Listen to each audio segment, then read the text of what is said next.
Hello everybody, welcome to what was formerly the Daily Greens and what is now becoming Grow the Info. I'm going to be making an official announcement or whatever video thing here soon, but this has been preoccupying my time a little bit trying to figure out what I wanted to change the channel into, because the Daily Greens was always kind of just a temporary name and clearly I am not daily right now. So, and there was a company, like an established company that has the same name. So I had to change the name, so I hope everybody likes that. And also quickly, I'm sorry that I keep saying I'm going to post this video or that video and then I don't. I've had some health issues and medical stuff going on. I'm not going to go all blah blah blah into that. I kind of mention a little bit of it on my personal channel, but I'm not gonna go talking all about that personal stuff. But I just want to apologize for delaying posting some videos and stuff. Stuff's been a little bit difficult for me lately. But anyway, to what we're going to be talking about today. The special representative for Venezuela, Elliot Abrams, is about to be doing a briefing. Now, if you don't know what's been going on in Venezuela, there's been a whole bunch of stuff going on, but one of the big issues right now is that according to our government, there have been elections which have elected this guy, Juan Guaido, to be president, and the current president, Maduro, is not relinquishing power to Guaido, and there are a whole lot of politics involved in the situation. I have spoken in a previous briefing that I streamed of a Venezuelan representative. I covered some of the things that have been going on, and also if you're more interested in some of the background, you could look out a channel like a Florida Maquis or Last American Vagabond. Those are very good channels to be able to get some of this information on what's going on in Venezuela. So they're going to be starting their briefing here in just a few minutes, but I wanted to show a couple of press releases from the State Department that have to do with this before they get into that. So let's switch over to this view. Is it gonna work?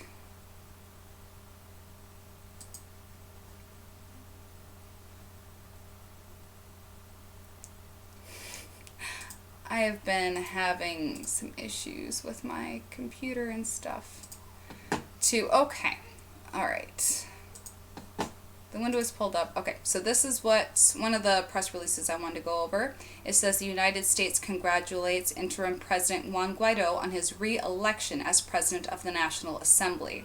So apparently there was a re-election that occurred, according to our government again, and apparently they're saying that Guaido was elected again. And then they go on to say that the former Maduro regime realized the undemocratic campaign of bribery and intimidation failed to secure enough support in the National Assembly, and they forcibly denied access to Juan Guaido and his supporters. Without the necessary deputies present to constitute a quorum as required by the Constitution, they held a farcical vote and announced the result. Without a majority of deputies present, as is constitutionally mandated, there can be no legal vote. Maduro continues to ignore the Constitution and the will of the Venezuelan people. Venezuela's political parties come together in a resounding display of unity to support Juan Guaido in the re-election. The United States and 57 other countries continue to regard him as the legitimate leader of the National Assembly and the legitimate interim president of Venezuela. And the repression and poverty of Venezuela, which has already forced more than 15% of the population to flee the country, will begin to end when democracy fully returns. Now, what's interesting is that when, I think it was last year, when there was all of the hullabaloo about the power cuts and everything, and the Guri Dam having a lot of issues and everything, our country and our government was all about, oh, look at the humanitarian issues happening there, and look at all of the people having to leave. Well, everybody that was having to leave Venezuela at that time were the people that had the money to leave. They were all the people that did not agree with what Maduro was doing. Why did they not agree with him? well, I'm not going to go into that, but again, I did address some of it in a previous video. I'll try to link that down below, and I will try to link these press releases down below after the stream as well. I forgot to do that. I'm sorry. But they were people that did not agree with him. So not that long ago, the previous press briefing on Venezuela, the last one, they had discussed the ability for people that were not in Venezuela but were Venezuela citizens to vote. And there was a journalist who actually asked the special representative at the time. She said, like, well, the National Assembly has actually said that law that they were trying to pass to allow people that were not in Venezuela to vote and whatever, that they had decided that was not going to go through.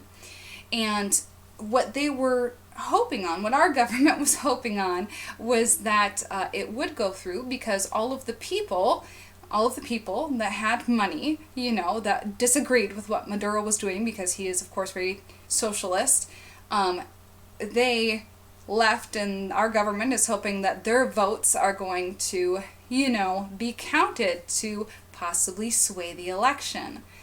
So there have been quite a few people throwing some backlash against our government for saying that they're all about democracy, but at the same time they're trying to put their foot into somebody else's elections, and there's a whole lot of other stuff going on. So it's, I don't know, I should probably do a whole in-depth video kind of briefing everything, but they're about to start, so let me get into this next one.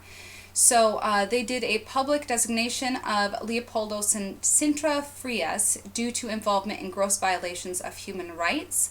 This dude had to do with Cuba. Where's his title?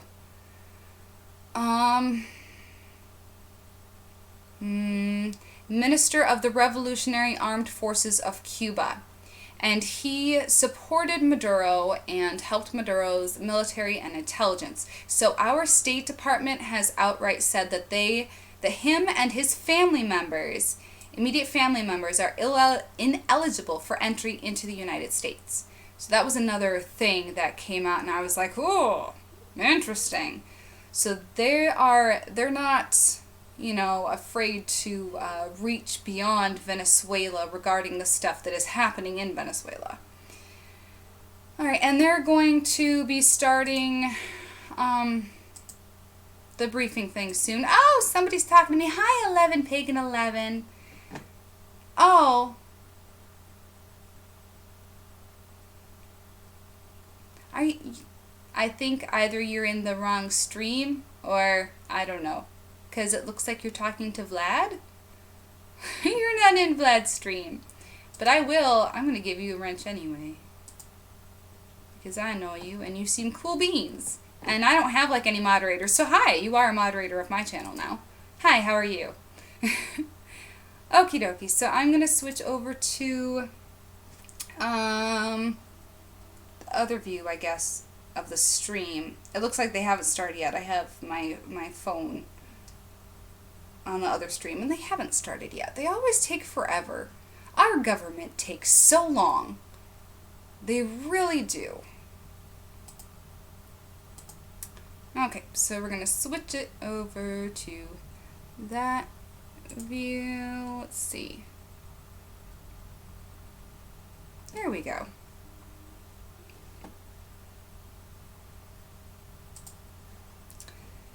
Alright, and I will probably have to just let this stream run and duck out while this is going on.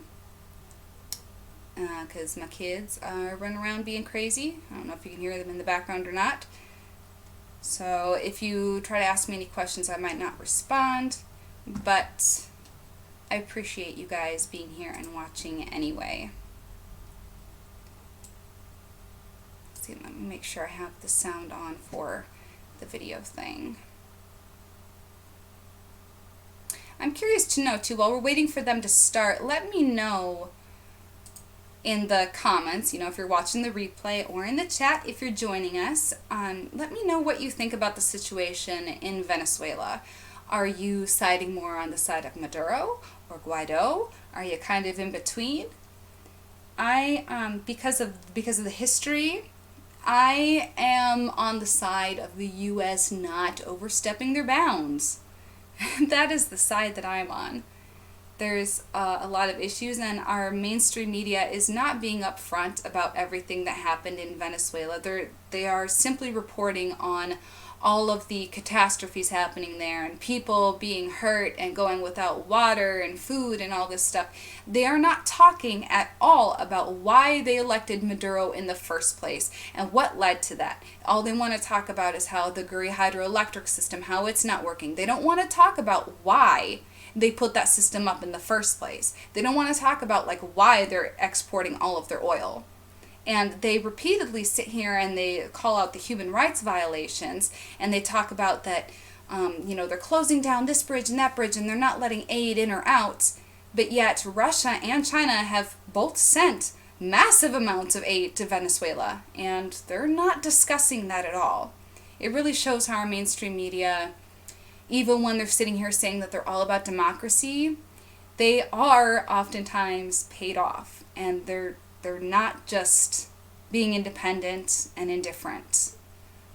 And most of the mainstream media networks that I have seen have been saying the same thing. They're all following the same narrative.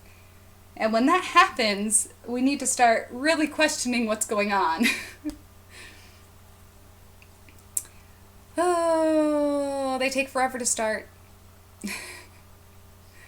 They really do. Anybody that wants to know when the State Department is doing briefings, or if you want access to the press releases that I showed, all you have to do is go to state.gov, and you can click on press at the top and then just click on press releases, and it will show you all the press releases. You can have access to Pompeo's speeches and stuff, and they also have a spot on there where you can sign up for newsletters to be sent to you, and they're very good about sending them out in enough time for you to know when there is going to be a live stream happening. So any of you other independent journalists or alt media types out there, if you want access to that information, it is on state.gov and readily available. Good afternoon, everyone. Thank you all for being here. As you all are aware, there were significant developments in Venezuela over the weekend. So here to discuss them today is our Special Representative for Venezuela, Elliot Abrams. He'll begin with a statement and then have time for a few of your questions. I hope my sound is working. Thanks and good afternoon. Yesterday, Juan Guaido was reelected President of Venezuela's National Assembly with 100 votes. Not only a clear majority of the 167-member legislature, but also obviously a quorum. We congratulate him. As you recall, we have been warning about the Maduro dictatorship's efforts to steal the vote through bribery, jailings, and intimidation. More than 30 deputies are in hiding, in prison, or in exile. Others were bought. And yet, this brutal and corrupt campaign failed. Obviously, if the regime had had the votes, it would not have ordered soldiers to keep elected deputies out of the National Assembly. In shameful scenes you've probably all seen in videos. Those actions have been condemned and rejected by countries all over the world. The new foreign minister of Argentina said, quote, "To impede by force the functioning of the Legislative Assembly is to condemn oneself to international isolation." And Argentina called the regime's actions, quote, "unacceptable." Mexico said, quote, "The legitimate functioning of the legislative power is inviolable in democracies." Brazil said it would, quote, "would not recognize any result of this violence and affront to democracy." The Lima Group, Latin American countries plus Canada, congratulated Guaido on his reelection and said it, quote, "condemns the use of force and intimidation tactics against members of the National Assembly and condemns, quote, the systematic violations of human rights committed by the illegitimate and dictatorial regime of Nicolas Maduro."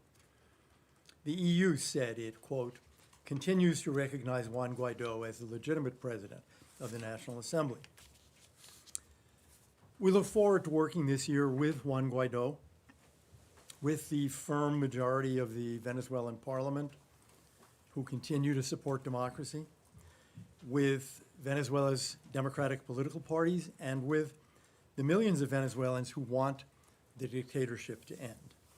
We applaud Guaido's decision to leave the leadership of the Voluntad Popular Party and to work instead on building a broad alliance of civil society groups, NGOs, trade unions, and all Venezuelans who want the end of a dictatorship that has brought economic ruin and oppression. We look forward as well to working with democracies around the world in support of democracy in Venezuela. This is a struggle against a regime that, as we saw yesterday, will do anything to prevent the return of democracy. So we will be asking democratic parties and governments and NGOs to step up and do more in support of Democrats and democratic institutions in Venezuela. The United States will also be doing more in support of the National Assembly and its legitimate leadership and of the Venezuelan people's efforts through greater pressure on the dictatorship and its leaders and supporters inside and outside of Venezuela, and more direct help to the forces of freedom there. We have no doubt that Venezuelans will win their struggle and return their country to democracy. Thanks. Matt? Yeah, hi, thanks for doing this. Can I just ask, though, where does this leave your efforts? Just what happened yesterday? I mean, this chaos at the beginning, the vote that you guys say was farcical, and then them having to leave and go to a newspaper and then re-elect. What's the criticism of going to a newspaper? Is that the problem here? No, I think that's a good thing. That's the good part. But but I mean, where does this leave the situation? And you say you're going to do more pressure, but you know it's been now A year. Yep. And Maduro is still there, and it doesn't look like his grip is any less firm. I think we saw something interesting. We saw many interesting things yesterday, but one of them was the regime, which has the total control of the ability to intimidate, to jail, to exile, to bribe, failed. It failed to be able to change the votes of 100 members of the National Assembly who wanted to support Juan Guaido, every one of them knowing that he or she could be arrested tomorrow. And it didn't work. Think of what happened. You have this chaos at the National Assembly. All these deputies get the word, we are going to El Nacional, and we're going to vote. You know, the National Assembly isn't a building. It's a body elected by the people of Venezuela. So I think that was an extraordinary show of opposition, courage, and unity. It really, in a way, it doesn't change anything for us. The policy continues, but we will be looking at new additional measures, positive measures to support Democrats in Venezuela and try to get more support from countries, democratic parties, parliaments around the world, the democratic world, and also more pressure on those who are continuing to support the regime. I think what you saw yesterday was something the regime didn't want to do. Initially, they wanted a vote, and they wanted to win the vote in the National Assembly, and they couldn't do it. With weeks and months of effort, they couldn't do it, and they were forced to this last desperate resort of using the military, knowing that what we saw has actually happened, which is they've been condemned everywhere. So I don't think they come out of yesterday stronger. I think they come out of yesterday weaker. So I'll buy it. You've now mentioned twice that there's going to be more American help to the forces of freedom. What specifically are you talking about, and what kind of confidence do you have that that will change the year-long kind of standoff there? Well, we're looking at, I guess, I would say positive and negative things we can do. And on the positive side, you know, Congress has voted a fair amount of money to help the democratic opposition in Venezuela. And we will be thinking of ways to use those funds and to try to get other countries to give political support, diplomatic support, financial support to the forces of freedom in Venezuela. And on the negative side, we are looking at additional sanctions, personal sanctions, economic sanctions, that we think will bring more pressure yet on the regime. How much money and what is that being used for currently? I'm a little reluctant to go into detail on that because I don't remember the exact numbers, the final number. But we have done an agreement with the legitimate government of Venezuela, a development agreement, and we are able to do things to help, for example, the free press in Venezuela, to help people keep publishing and to keep broadcasting. We have some funds that we can use for the National Assembly. There are a variety of things. This is all being done through, or not all, mostly being done through AID, but also the Democracy and Human Rights Bureau here at State. Jessica. I was wondering if you could comment on how much you think Russia has played into this. There's been some reporting over the fact that it might have been to rubber stamp Russian oil deals. How important do you think that might have been? And also, do you think that having two presidents and two assemblies now, as opposed to two and one, But let me makes correct it- that. There aren't two assemblies. There is one National Assembly that was elected in 2015.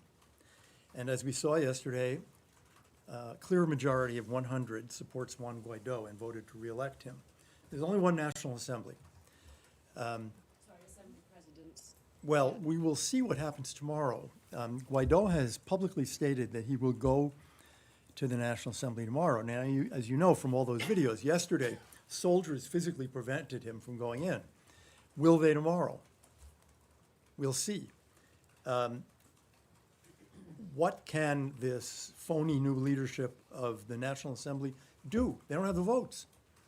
There's a clear majority out of the 2015 election for Guaido and for the Democratic opposition. So I think it's impossible to say yet how that will turn out on Russia. As the regime has become more and more desperate, they have, in the course of 2019, they have relied more and more on Russia. And the Russian role in the economy, particularly the oil economy, is larger and larger. Russian companies are now handling more than 2/3, more than 70% of Venezuelan oil. They market it, they finance it, they hide it, ship-to-ship transfers, changing the name of boats, turning off transponders. They sell gasoline and diluents. So the Russian role is increasingly important. I would note that the Russians, as far as I'm aware, have been silent today. And I would think that allies, there aren't very many, but allies of Maduro, such as Russia, must be thinking twice today when they see the regime has so little support left that there is nothing they can do but send troops to the National Assembly. Okay. ABC Spain. David Araneta from ABC Spain. I wanted to ask you about the statements from the U.S. government recently on the fact that some factions of the regime could still work with the opposition. After yesterday's events, do you still believe that there are parts of the regime that could be able to be part of the transition, a transition that the United States could support anyways?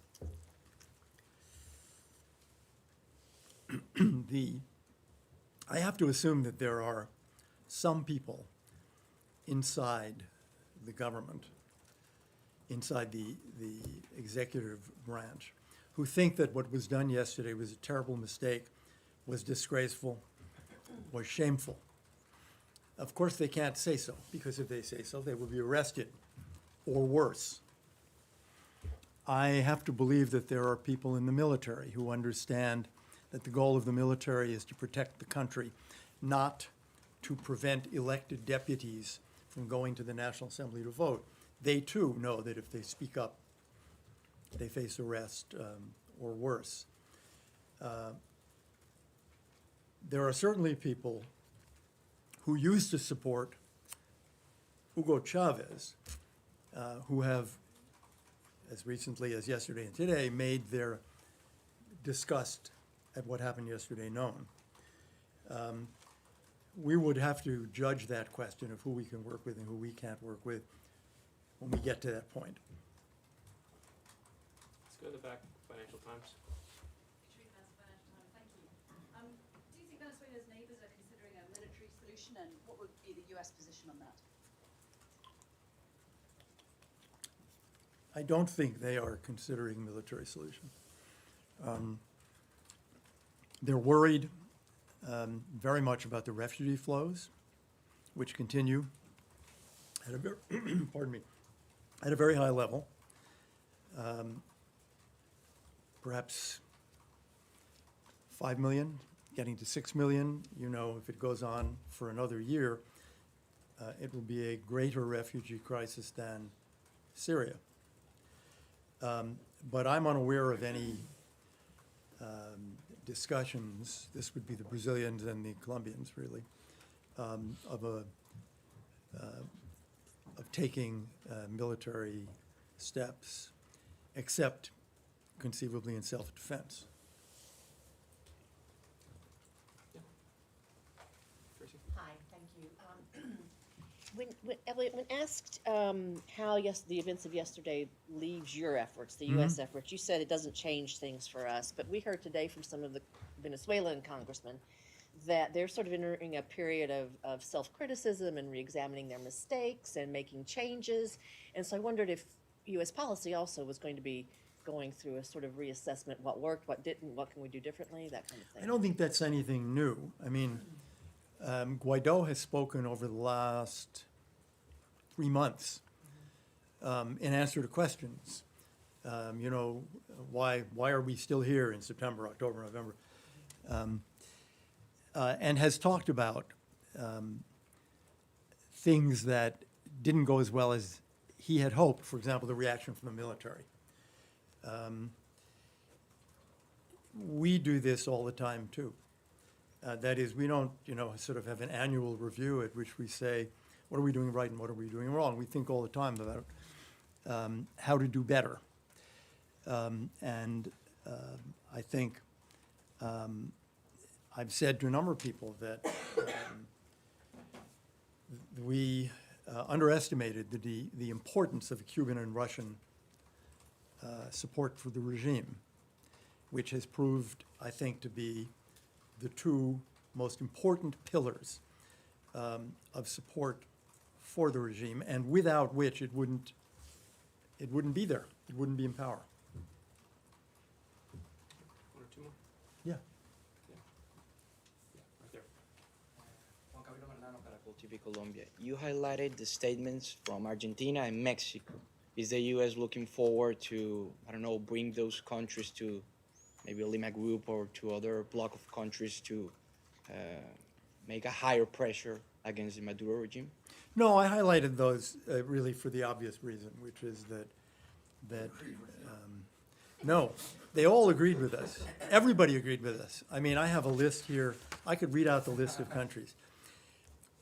Why did I use Mexico and Argentina and not Colombia?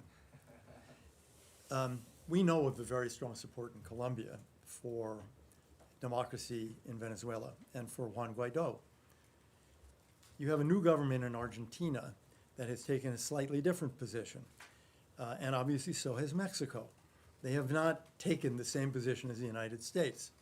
So it was very interesting when on the same day, without hesitation, both of them really called what happened yesterday in Caracas unacceptable and rejected it.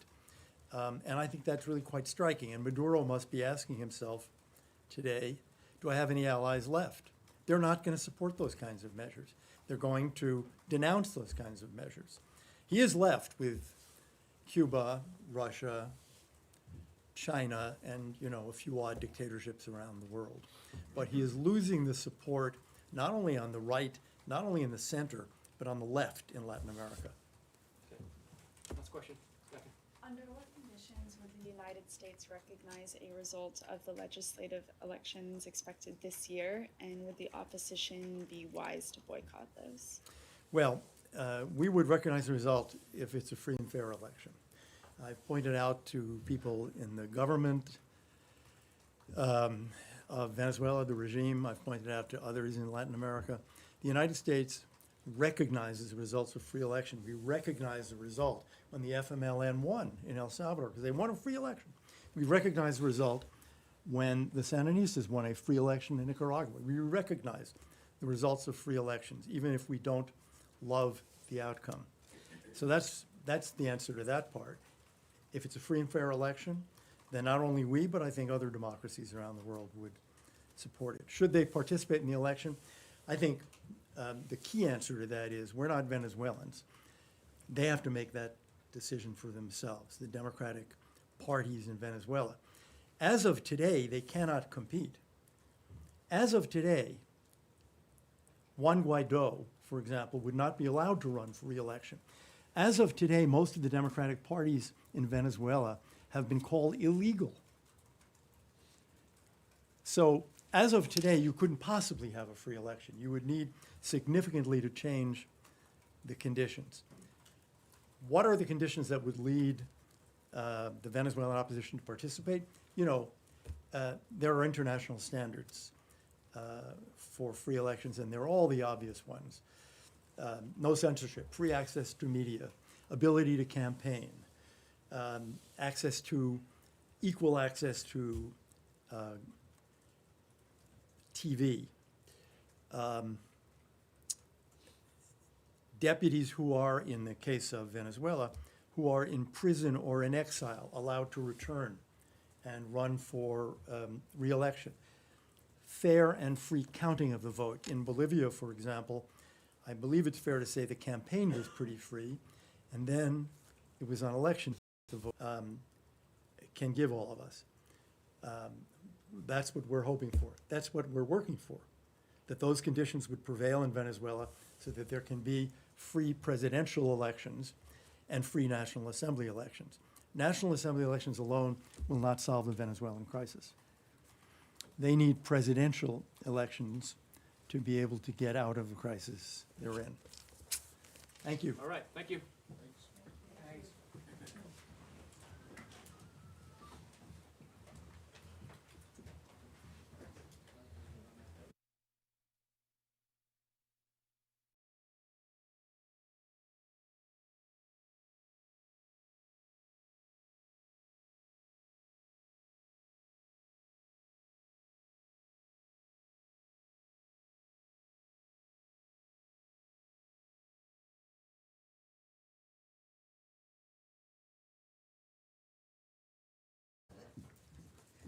Good morning, everyone.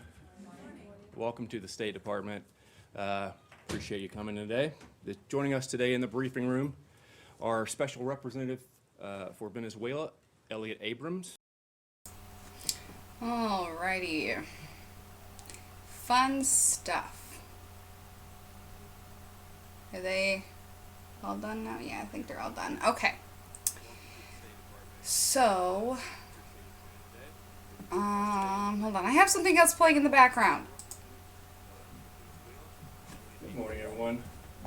Oh, Welcome to the State. there we go. Okay. All right. So they obviously are against Maduro retaining power. They're saying like all of these countries are agreeing with our government against Maduro and for Guaido, and it was very amusing how he said that Maduro just has a few odd dictatorships left. I'm not sure that Russia and China would fall into the category of, a few odd dictatorships. I think they're kind of, the big ones, but whatever. I think it's very telling that he says things like, well, if it was a free and fair election, then we would support it. We would support the outcome. But it hasn't been a free and fair election, so we didn't support it. well, I'm not sure why our government gets to decide that. And then at the same time, out of the other side of his mouth, he's saying, well, we're not Venezuelans, though, so ultimately the Venezuelan people have to decide. Well, the Venezuelan people already decided the election system that they wanted to have set up. They have their election system set up, and they followed it. And while our government is, and our mainstream media is pushing the narrative that it wasn't legal for this reason or that reason, at the same time, in our own country, they are denying that making it hard for people to go vote makes it an unfair election. So in Venezuela, if you're having a hard time going to vote, or if there's any kind of discrepancy that's happening with the votes, any kind of disagreement, they're like, oh no, that's not free and fair. We need to step in here, and we need to have a hand in what's going on. But in our own country, oh no, it's perfectly fine, just look the other way, just look the other way. Very interesting, huh? Well, so I was going to do a stream on the situation in Iran. I had all the information pulled up and everything, but I obviously did not, and the situation is still developing. So I'm going to try to do a video or stream on that, but as I said at the beginning of this stream, my health issues have kind of reared their ugly head, so it's hard for me to do some things that I would normally be able to. So yeah, but I'm gonna keep trying. Please know that I am still trying, and I appreciate everybody that watches and joins the streams and watches the replays and leaves comments. I've seen we have a few new subscribers, and thank you so much for joining us. I'm sorry if you're a little bit confused about the name change, but I wanted to kind of get that out of the way before, you know, the channel grows anymore, if it does grow anymore, which hopefully it does. So sorry if that's a little bit confusing, but I thought it speaks a little bit more to what I am trying to do. Obviously, I can't be a daily news thing right now, so a name like the Daily Greens doesn't really make sense. So grow the info. That is what I am about. I'm not just about sharing the information so that you come to me for the information and so that I get the views, but I would much rather show you guys how to get the information yourself so that you can spread the information and so that you can inform yourself. So, again, if you want those press releases that I showed earlier, or if you want updates sent to you in your email about when the State Department is going live and about things that are happening in Iran, in Venezuela, all over the world, check out state.gov, because that is our State Department's website, and they have a whole bunch of press releases. If you are in the Washington area, in the Washington, D.C. area, then they do allow journalists to go in and sit in and cover this kind of stuff. They have stipulations, of course, about how you need to identify yourself before you can go in and cover this, but the stipulations are actually not that severe. One stipulation, for example, one thing that they would accept is a printed ID, a photo ID of whatever, from whatever news organization you are a part of. So if you're an independent journalist and you have your own news organization, you can create your own press badge. Okay, and you could use that as identification. Another thing that they would accept as identification would be a letterhead stating that you have a job as a journalist currently and just a U.S. driver's license. So there's some more info for you guys to help you grow. If you're an independent journalist or alt media or whatever, and you live in that area, you can go and stream this stuff and be, you know, one of the reporters that's on the ground there. So thank you so much for watching, everybody. And remember, we used to be the Daily Greens. We are now Grow the Info. Same mission, same kind of deal, just a different name though. All about bringing information to the people. Thank you so much for watching, everybody. I hope you have a wonderful day.